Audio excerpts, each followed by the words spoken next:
नमस्कार दोस्तों, मैं नवीन कश्यप फिर आपके सामने एक नए विचारों की यात्रा पर। आज हम बात करेंगे निर्णय।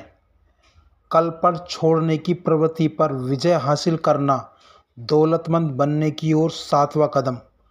25,000 असफल पुरुषों और महिलाओं के विश्लेषण से यह तथ्य सामने आया कि निर्णय का अभाव असफलता के 31 प्रमुख कारणों की सूची में सबसे ऊपर था। टालमटोल की आदत, जो निर्णय करने की विरोधी है, वह एक सामान्य शत्रु है जिसे हर आदमी को जीतना चाहिए। उन सैकड़ों लोगों के विश्लेषण के बाद जिन्होंने दौलत कमाई है और जो 10 लाख डॉलर के पार निकल गए, यह तथ्य सामने आया है कि उनमें से हर एक में तत्काल निर्णय पर पहुंचने की आदत थी और इन निर्णय को अगर बदलना होता था, वे इन्हें बदलने में जल्दबाजी नहीं करते थे। जो लोग दौलत कमाने में असफल थे, उनमें से हर एक बिना अपवाद के या तो निर्णय लेता ही नहीं था और अगर लेता भी था तो उसमें बहुत देर लगाता था, परंतु वह लिए गए निर्णय अक्सर बदल लेता था और इसमें जल्दबाजी का परिचय देता था। हेनरी फोर्ड के कई उत्कृष्ट गुणों में से एक था निर्णय पर तत्काल और निश्चित रूप से पहुंचने की आदत और इस निर्णय को बदलने में देर लगाना। यह गुण मिस्टर फोर्ड में इतना अधिक था, इससे उनकी छवि जिद्दी व्यक्ति की बन गई थी। यही गुण था जिसकी वजह से मिस्टर फोर्ड ने अपने प्रसिद्ध मॉडल दुनिया की सबसे बदसूरत कार बनाना जारी रखा, जबकि उनके सभी परामर्शदाता और कार के कई खरीदार भी इसे बदलने के लिए उनसे आग्रह कर चुके थे। शायद मिस्टर फोर्ड ने इस बदलाव को करने में बहुत देर लगा दी, परंतु कहानी का दूसरा पहलू यह है कि कोई फोर्ड के दृढ़ निर्णय की वजह से ही वह बेहद अमीर बने। इसके पहले की मॉडल में परिवर्तन आवश्यक हुआ, इसमें कोई संदेह नहीं है कि कोई फोर्ड की निश्चित निर्णय पर पहुंचने की आदत को उनकी जिद माना गया, परंतु यह गुण निर्णय पर देर से पहुंचने और उन्हें जल्दी बदलने के लिए फिर भी बेहतर है। अधिकांश लोग जो अपनी आवश्यकताओं के अनुरूप धन कमाने में असफल रहते हैं, सामान्य तौर पर दूसरों के विचारों की आसानी से प्रभावित हो जाते हैं। वे अपने लिए सोचने का काम अखबारों और गपशप करने वाले उन पड़ोसियों पर छोड़ देते हैं। राय दुनिया की सबसे सस्ती वस्तु है, यह हर एक के पास उपलब्ध होती है, जो उस व्यक्ति पर थोप दी जाती है जो उन्हें स्वीकार करता है। अगर आप निर्णय पर पहुंचते समय दूसरों की राय से प्रभावित होते हैं तो आप अपनी इच्छा को धन में रूपांतरित करने की बात छोड़ दें। आप किसी भी काम में सफल नहीं होंगे अगर आप दूसरों की राय से प्रभावित होते रहते हैं, तो आपकी अपनी कोई इच्छा नहीं होगी। जब आप यहाँ पर बताए हुए सिद्धांतों को कार्य रूप में बदलना शुरू करें, तो अपने खुद ब खुद के निर्णयों पर पहुँचे और उनका अनुसरण करें। अपने परामर्शदाता स्वयं बने। अपने मास्टरमाइंड समूह के सदस्यों के अलावा किसी दूसरे को अपने विश्वास में न लें। अपने मास्टरमाइंड के समूह के बचने के बारे में बेहद सतर्क रहें, ताकि आप केवल उन्हीं को चुनें जो आपके लक्ष्य के प्रति पूरी सहानुभूति और उत्साह अनुभव करते हैं।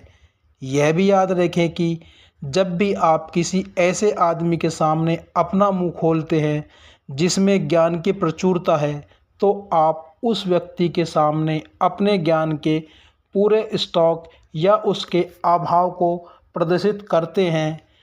वास्तविक ज्ञान सामान्य तौर पर विनम्रता और मौन के द्वारा झलकता है। इस तथ्य को भी दिमाग में रखें कि आप जिस भी व्यक्ति से जूझते हैं, वह भी आपकी तरह पैसा कमाने के अवसर तलाश रहा है। अगर आप अपनी योजनाओं के बारे में अधिक खुलकर बातें करें तो आपको यह जानकर आश्चर्य होगा कि सामने वाला आदमी ने आपसे पहले ही आपके लक्ष्य को कार्य रूप में परिवर्तित करके लिया है, जिसकी योजनाओं के बारे में आपने मूर्खतावश बड़बोलापन दिखाया था। आपका सबसे पहला निर्णय यह होना चाहिए कि आप अपना मुंह बंद रखें और आपने अपने कान खुले रखें। इस सलाह का पालन करने की याद दिलाने के लिए यह उपयोगी होगा यदि आप नीचे दिए गए सूत्र वाक्य को बड़े अक्षर में लिख लें और किसी ऐसी जगह रख दें जहां आप इसे हर रोज़ देख सकें। दुनिया को बताएं कि आप क्या करना चाहते हैं, पहले इससे करके दिखा दें। इससे दूसरे तरीके से कहा जाए तो शब्द नहीं बल्कि कर्म प्रधान होता है। एक निर्णय पर स्वतंत्रता और मृत्यु दोनों निर्भर करती हैं। निर्णय का महत्व उस साहस पर निर्भर करता है जो उन्हें लेने के लिए जरूरी होता है। महान निर्णय जो आगे चलकर सभ्यता के आधार स्तंभ बने, बहुत जोखिम भरे निर्णय थे जिनमें मृत्यु का खतरा भी शामिल था। दासों को मुक्त करने का लिंकन का प्रसिद्ध निर्णय, जिसने अमेरिका के अश्वेत लोगों को स्वतंत्रता दी, यह जानते बूझते लिया गया था कि इस काम के बाद हजारों दोस्तों और राजनीतिक समर्थक उसके विरोधी बन जाएंगे। अपने व्यक्तिगत विश्वास के बारे में समझौता करने के बजाय जहर भरा प्याला पीने की सुकरात का निर्णय एक साहसिक निर्णय था। इससे उन्होंने समय के रुख को 1000 साल बाद की तरफ मोड़ दिया और उन लोगों के विचार और शब्दों की स्वतंत्रता पर अधिकार दिलवाया जो तब पैदा भी नहीं हुए थे। जब जनरल रॉबर्ट ई ली यूनियन के साथ दो राह पर आए और उन्होंने दक्षिण का समर्थन करने का निर्णय किया था, तो उनका निर्णय भी एक साहसिक निर्णय था, क्योंकि वे अच्छी तरह जानते थे कि बहुत से लोग की मृत्यु होगी और इसमें उनकी जान भी जा सकती है। एक निर्णय पर स्वतंत्रता और मृत्यु दोनों निर्भर होती हैं। अब तक का सबसे महान निर्णय फिलाडेल्फिया ने 4 जुलाई 1776 को लिया गया, जब 56 लोगों ने एक दस्तावेज पर अपने नाम लिखकर हस्ताक्षर किए और वे जानते थे कि इससे या तो सारे अमेरिकी लोग स्वतंत्र हो जाएंगे या फिर सभी 56 लोग फांसी के फंदे पर लटक जाएंगे। आपने ये प्रसिद्ध दस्तावेज के बारे में सुना होगा, परंतु आप शायद इससे व्यक्तिगत उपलब्धि का महान सबक सीखना भूल गए होंगे जो यह इतने सीधे ढंग से सिखाता है। इस हम सभी को उस महत्वपूर्ण निर्णय की तारीख याद है, परंतु हम में से बहुत कम लोग को यह एहसास है कि यह निर्णय लेने में कितना साहस की ज़रूरत थी।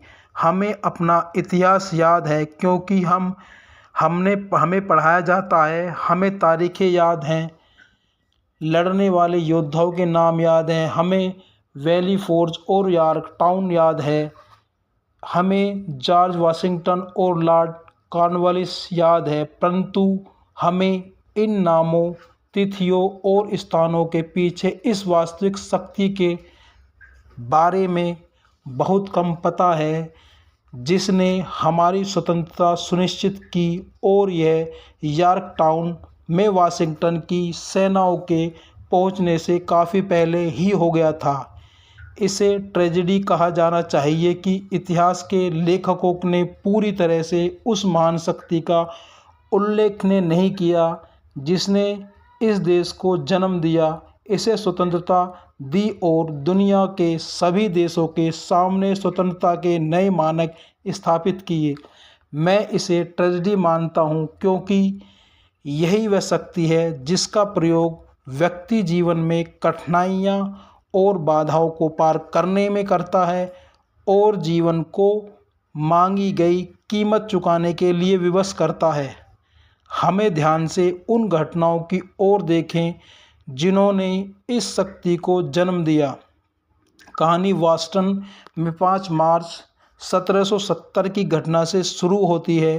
ब्रिटेन के सिपाही सड़कों पर गश्त लगा रहे थे और अपनी उपस्थिति से नागरिकों को खुलकर धमकी दे रहे थे।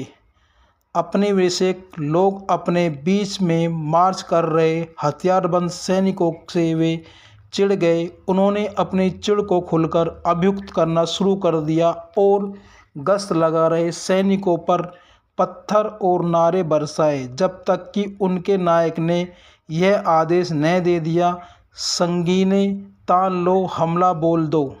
युद्ध शुरू हो गया। इसमें कई लोग मारे गए और कुछ से लोग घायल हुए। इस घटना से इतना द्वेष फैला कि प्रांतीय सभा, जिसमें प्रख्यात उपनिवेशक लोग थे, ने निश्चित कदम उठाने के उद्देश्य से एक मीटिंग बुलाई। उस सभा के 2 सदस्य जॉन हैनकॉक और सैमुअल एडिसन थे। वे साहस के साथ बोले और उन्होंने यह घोषणा की, बॉस्टन के सभी ब्रिटिश सैनिकों को बाहर निकालने का प्रस्ताव पारित करना चाहिए। याद रखिए, इन दोनों लोगों ने के दिमाग के कारण जो फैसला हुआ उससे उस स्वतंत्रता की शुरुआत कहा जा सकता है जिसका आज सभी मरीज नागरिक उपभोग कर रहे हैं।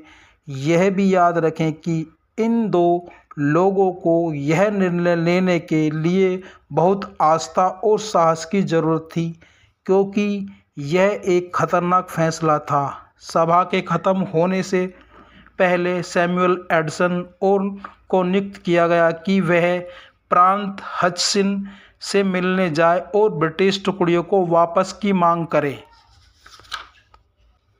उनका आग्रह मान लिया गया और टुकड़ियां बॉस्टन से हट गईं। परंतु यह अध्याय यहीं नहीं समाप्त हुआ।